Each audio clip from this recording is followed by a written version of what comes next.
আসসালামু আলাইকুম গাইস, সবাই কেমন আছেন? সবাই ভালো আছেন। তো আজকে আম্মু জলপাইয়ের টক রান্না করবেন। তো দেখেন এখানে সব কিছু কিন্তু রেডি করে রেখেছেন। শুধু জলপাইয়ের টক না, সাথে কিন্তু কাঁঠাল বিচি তরকারি রান্না করবেন। তো দেখেন ইতিমধ্যে এখানে বলতে বলতে আম্মু রান্নাটাও শুরু করে দিয়েছেন। তো রান্নাটা শুরু করার জন্য প্রথমে আম্মু চলে একটা হাঁড়ি বসিয়ে দিয়েছেন। তো হাঁড়িতে এখন দিয়ে দিলেন তেল। তেলটা দেওয়া হয়ে গেলে, তেলটা গরম হয়ে গেলে এখন দিয়ে দিলেন রসুন বাটা। তো রসুন বাটাটা দেওয়ার পর এখন আর কিছু সময় রসুনটাকে কিছু সময় অল্প সময়ের জন্য নাড়াচাড়া করে দিয়ে দিলেন। তো এই রসুনটাকে অল্প সময় নাড়াচাড়া করা হয়ে গেলে এখন দিয়ে দিলেন পেঁয়াজ বাটা। তো পেঁয়াজ বাটাটা দেওয়ার পর এখন আরও কিছু সময় পেঁয়াজ আর রসুনটাকে এইভাবে লাড়তে লাড়তে এগুলোকে মজিয়ে নেবেন। তো এখানে দেখেন, তো ক্যামেরাটাকে একটু দূরে আনা হয়েছে যাতে স্পষ্ট সব কিছু দেখা যায়। তো এভাবে কিছু সময় উল্টে পাল্টে নাড়াচাড়া করতে করতে তো দেন আমাদের পেঁয়াজ আর রসুনটা কিন্তু একটু ব্রাউন কালারের মতো করে ভাজা হয়ে গেছে। তারপরে অ্যাড করলেন মশলা। তো মশলাতে কিন্তু একটু ধনিয়ার গুঁড়া অল্প করে দিয়েছেন। তো আপনারাও কিন্তু ধনিয়ার গুঁড়াটা অল্প করে দিবেন। তো এখানে মরিচ আর লবণ, এগুলো হলুদ কিন্তু স্বাদ মতো দিয়েছেন। তো হলুদ একটু বেশি করে দিয়েছেন।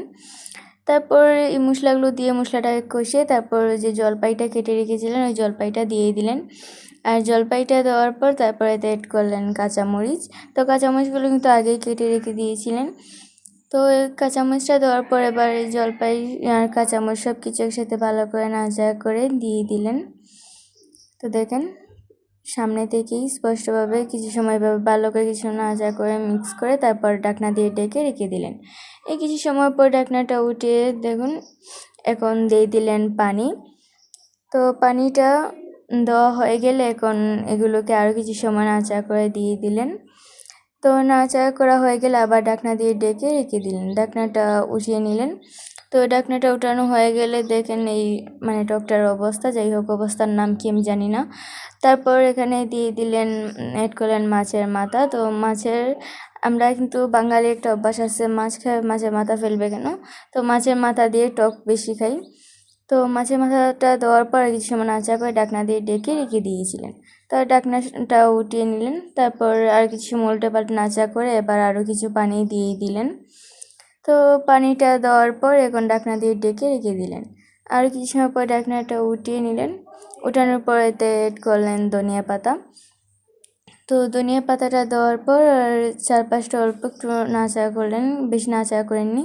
তারপর এখানে আবার এটা ঢাকনা দিয়ে ঢেকে রেখে দিলেন। তো এবার সবাই বলতে পারেন যে এখানে এত পরিমাণে পানি শিরা দেওয়া হয়েছে কেন। তো শিরা না থাকলে কিন্তু টকই হয় না। যাই হোক আমাদের এই তরকারিটা রান্না হয়ে গেছে। তো তরকারিটা রান্না হয়ে গেলে তারপর অপর পাশে আম্মু চুলায় একটা ছোট্ট কড়াই বসিয়ে দিলেন। তো কড়াইটাতে এখন তেল দিয়ে কড়াই তেলটা গরম হওয়ার জন্য রেখে দিয়েছেন। আর এই পাশে দেখেন কিছু মাছ আর ফ্রিজ থেকে বের করে রেখেছেন। তো এই মাছগুলোকে এখন হলুদ আর মরিচ আর অল্প একটুখানি লবণ দিয়ে মাখিয়ে নিয়েছেন। তো আপনারা আশা করি ভিডিওতে সবটাই দেখেছেন। তো এগুলোকে এখন বেজে নেবেন। মাছগুলোকে কিছু সময় উল্টে পাল্টে বেজে নিয়েছে। তো মাছ তো বাজার চিনেনি, যে মাছ বাজার দেখানো লাগবে না। তো মাছটা ভাজা হয়ে গেলে এখন এগুলোকে উঠিয়ে নেবেন। উঠিয়ে নিলে এই মাছটাকে দেখেন এভাবে লাল লাল করে বেজে নিয়েছেন। তো মাছগুলো ভাজা হয়ে গেলে অপর পাশে আরেকটা কড়াই বসিয়ে দিয়ে দিলেন। কড়াইটা বসানো হয়ে গেলে মাছের যে তেলটা ছিল ওই তেলটা এতে দিয়ে দিলেন। আর এই তেলটা যেহেতু গরম ছিল তাই তেলটা গরম করা হয়নি। তারপর এতে এড করলেন রসুন বাটা আর পেঁয়াজ বাটা। তো রসুন বাটা আর পেঁয়াজ বাটাটা দেওয়ার পর এখানে যেহেতু তেলটা ছিল মাছ ভাজার, তাই রসুন আর পেঁয়াজ বাটাটা একটু হলুদ কালারের মতো হয়ে গেছে। যাই হোক তারপর এগুলোকে কিছু সময় নাড়াচাড়া করে পেঁয়াজ রসুনটা কিছু সময় হালকা করে ভেজে নিলেন। তো পেঁয়াজ রসুনটা হালকা করে ভাজা হয়ে গেলে এতে এড করলেন কাঁচামরিচ। তো যেহেতু আমরা কাঁঠালের বিচি তরকারি রান্না করছেন আম্মু, যার কারণে এখানে মরিচটা একটু বেশি দিয়েছেন আর আমরা একটু ঝাল বেশি পছন্দ করি। তো এখানে তারপর এগুলোকে এতে দিয়ে অ্যাড করলেন মশলা। তো মশলাতে আশা করি আপনারা দেখেছেন কী কী মশলা ছিল।